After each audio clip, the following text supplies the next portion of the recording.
Buenos días, Egunon. La noche estrellada de Vincent van Gogh. José Luis Aragón ha estudiado la luminancia de los remolinos del cuadro y ha concluido que es congruente con la ley de escala de la turbulencia de Kolmogorov, que a su vez se asienta en la cascada de energías de Richardson. Y es precisamente a Richardson a quien os invito a conocer en los próximos 10 minutos.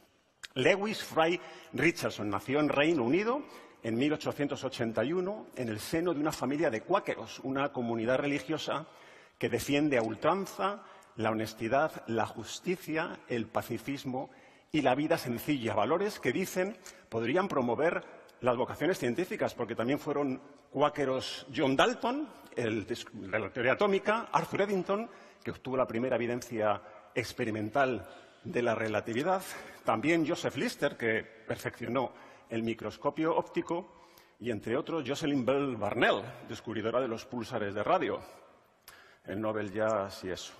Tras estudiar en Cambridge, en 1910, Richardson publica su primer trabajo importante sobre la extrapolación de Richardson, una clave para la resolución de las ecuaciones diferenciales mediante el método de las diferencias finitas que aplicó al caso de los esfuerzos en una presa de mampostería.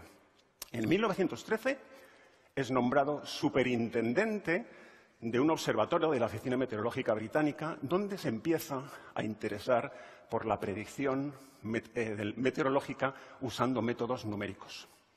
Y es que Cleveland Abbey decía que si somos capaces de predecir las posiciones de los astros, ¿por qué no también el tiempo?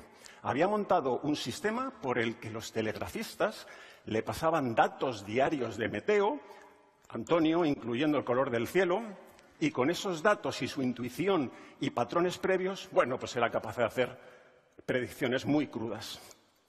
Wilhelm Bjerknes había diseñado las llamadas ecuaciones atmosféricas primitivas, que eran una simplificación de las de Navier y Stokes aplicadas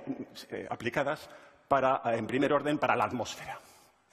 Y en este lío estaba Richardson cuando en 1914 se desencadena el horror, la Primera Guerra Mundial. A Richardson se le asigna seguir al frente del observatorio, que era relevante para las operaciones militares, pero el ardiente pacifismo de Richardson se lo impide. Se despide y pasó toda la guerra como conductor de ambulancias, haciendo objeción de conciencia en una unidad fundada por cuáqueros. En plena guerra, en el año 1917, Richardson se embarca en la gesta de calcular con sus métodos numéricos la proyección del tiempo en un día del pasado, en 1910, para el que había datos publicados meteorológicos detallados de toda Europa. Richardson montó una pequeña cuadrícula en Centro Europa y una serie de capas verticales para el aire y, partiendo de los datos a las 7 de la mañana, calculó a mano su proyección hasta 6 horas más tarde, donde todavía había datos reales. Este cálculo le llevó 1 mes y medio. Y los resultados fueron decepcionantes. Resulta que se había encontrado con el problema de la inestabilidad numérica. Pero lo interesante es que había puesto a punto un método para la predicción numérica del tiempo. Esto nos lo cuenta en detalle. En 1922, ha pasado ya un siglo, en su libro Predicción numérica, Predicción del tiempo mediante procesos numéricos, que podéis encontrar en la web de José Miguel Viñas, Divulga Meteo, como parte de la recopilación de documentos históricos que ha hecho Antonio Martínez Ron para su libro Algo nuevo en los cielos.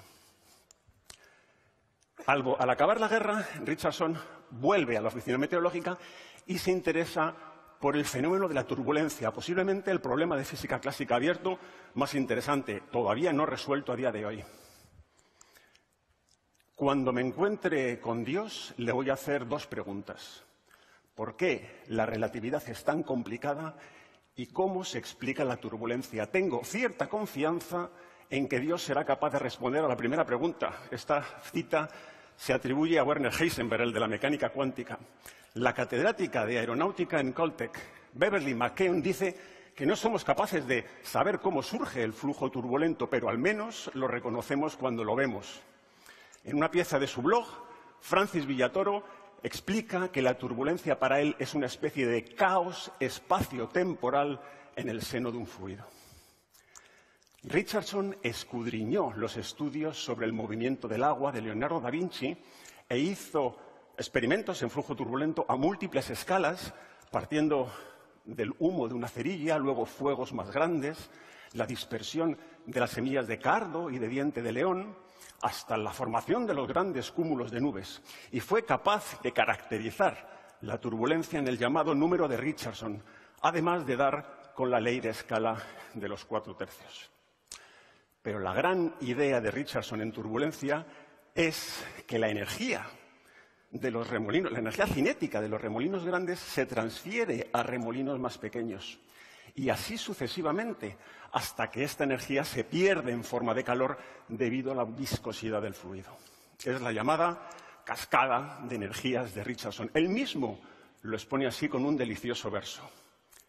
Los remolinos grandes tienen remolinos pequeños que se alimentan de su velocidad. Y los remolinos pequeños tienen remolinos aún más pequeños, y así hasta la viscosidad, que es una variación de un poema de Augustus de Morgan, el de las leyes de Morgan, del siglo XIX, que a su vez está inspirado en otro poema, este de Jonathan Swift, el autor de los viajes de Gulliver del siglo XVIII. Y para cerrar un remolino de 4 siglos, fijaos, resulta que el rapero Lupe Fiasco ha utilizado los versos de Richardson en su canción Puntos y Líneas. Al acabar el libro, Richardson dice: «Y después de razonamientos tan arduos, ¿me puedo permitir una fantasía?».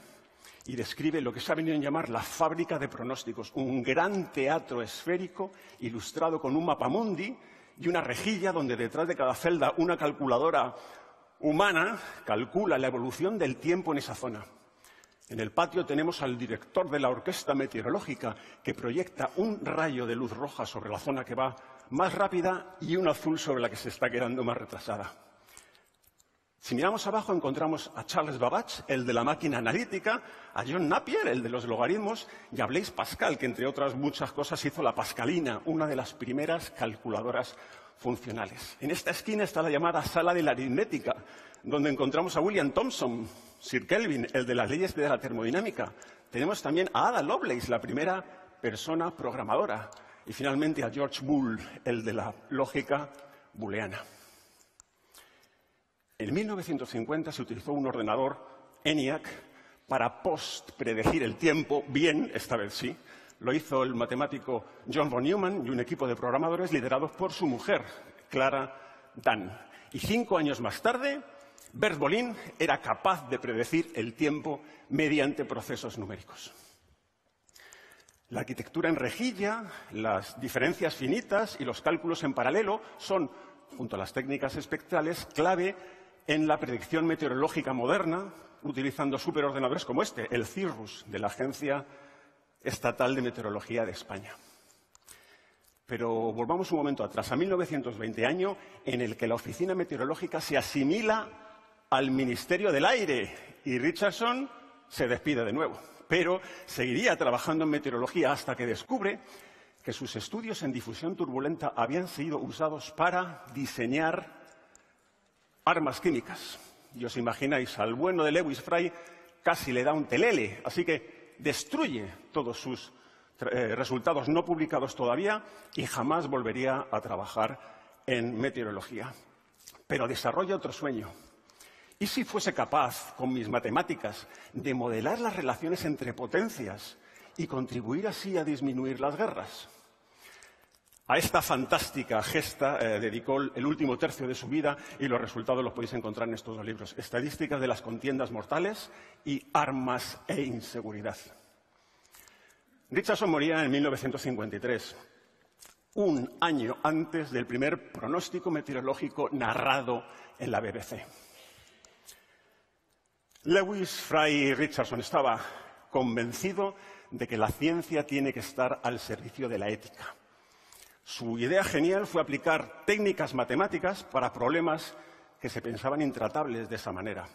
Claramente adelantado a su tiempo, pues no tuvo mucho reconocimiento en vida, pero a la postre su legado ha tenido un gran impacto. Y es que en ciencia y en general en la vida, los remolinos grandes tienen remolinos pequeños. Muchas gracias, eskerrik asko.